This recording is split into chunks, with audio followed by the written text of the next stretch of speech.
Dalam satu milenium itu, beberapa kolano dan sultan, juga beberapa pemuka kesultanan dengan kualitas kepemimpinan, kebijaksanaan dan prestasinya berhasil menempatkan Tidore pada pencapaian dan kemasyhurannya.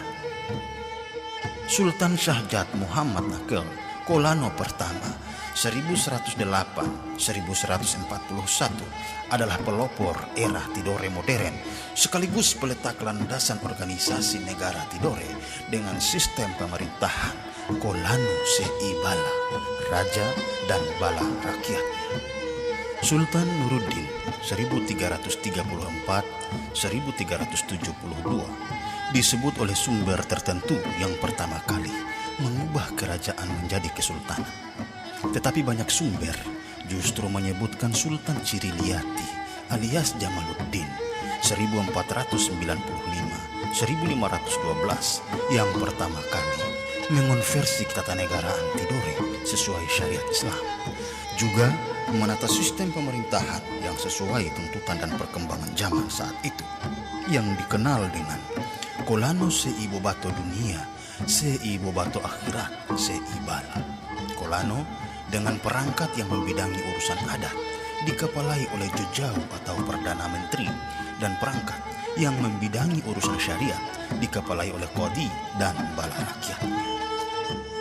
Sultan Ibnu Mansur 1512-1526 berhasil memperluas wilayah Kesultanan Tidore ke Gamrange, Weda, Patani, Maba, Raja Ampat, Waigeo, Batanta, Salawati dan Misol sampai ke daratan Papua.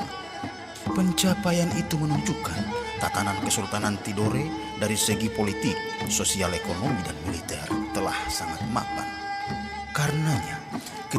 Karenanya, ketika dua kapal Spanyol Victoria dan Trinidad, bagian dari ekspedisi Magalhaens yang dipimpin oleh Juan Sebastian d'Elcano, tiba di perairan Rum pada 8 November 1521, mereka mengakui kewibawaan sultan dan negerinya yang tidak mungkin bisa dieksploitasi.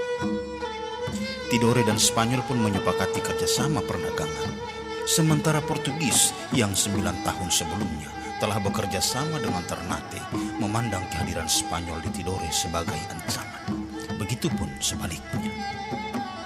Dua adidaya Eropa yang pernah bertikai sampai didamaikan oleh Vatikan melalui dekret Tordesillas 1494 kembali bertemu di Maluku dan terlibat pertikaian yang kemudian menggiring Tidore dan Ternate ke dalam ketegangan dan konflik.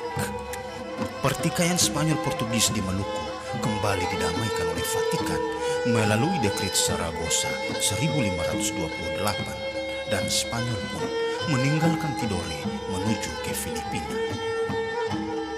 Selepas Sultan Al-Mansur, Sultan Amiruddin Iskandar Zulkarnain memimpin 1526-1535. Saat penobatan, usianya belum akil balik hingga Kaicil Rade diangkat sebagai Mangku Bumi.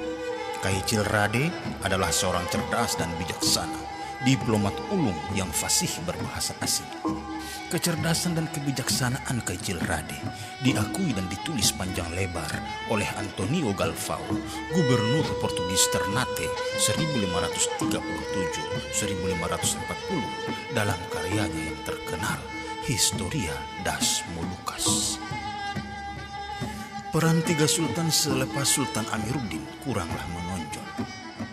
Pada 1600, di masa Sultan Gapi Baguna alias Amir Bifadlil Sirajuddin Arifin 1568-1600, atau di masa Sultan Fola Majino alias Jainuddin 1600-1626, pusat pemerintahan dipindahkan dari Kadato Selawaring di Rum ke Kadato Bijinegra atau Kadato Gamayo di Toloa.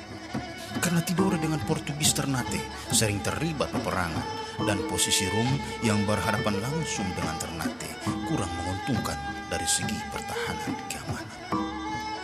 Sultan Saifuddin alias Jongkota 1657-1674 adalah Sultan besar Tidore, pemimpin cerdas, bijaksana, dan seorang moderat yang piawai berdiplomasi. Sultan Saifuddin bersikap kooperatif terbatas dengan memberi akses VOC membeli cengkeh di wilayah Tidore dengan beberapa syarat. Perdagangan yang sama menguntungkan dan saling menghormati. VOC tidak boleh menyampuri internal kesultanan. VOC harus mengakui secara resmi kekuasaan Tidore atas Papua dan Raja Ampat. Juga harus memulihkan kedaulatan Kesultanan Jailolo. Bagi Sultan Saifuddin, Moloko Kiaraha tanpa Kesultanan Jailolo bukan lagi Moloko Kiaraha karena telah hilang satu pilarnya. Syarat-syarat itu disetujui oleh VOC Belanda dalam perundingan antara Sultan Saifuddin dengan Laksamana Cornelis Spelman, gubernur Hindia Belanda kala itu. Perdagangan pun membawa keuntungan. Tidore bahkan menyaingi Ternate di dalam perdagangan. Pada 28 Maret 1667, VOC Belanda resmi mengakui Papua dan Raja Ampat sebagai wilayah Kesultanan Tidore. Sayangnya, rencana pemulihan kedaulatan Kesultanan Jailolo walau disetujui oleh VOC tetapi terkendala oleh kepentingan Ternate terhadap Jailolo. Sultan Saifuddin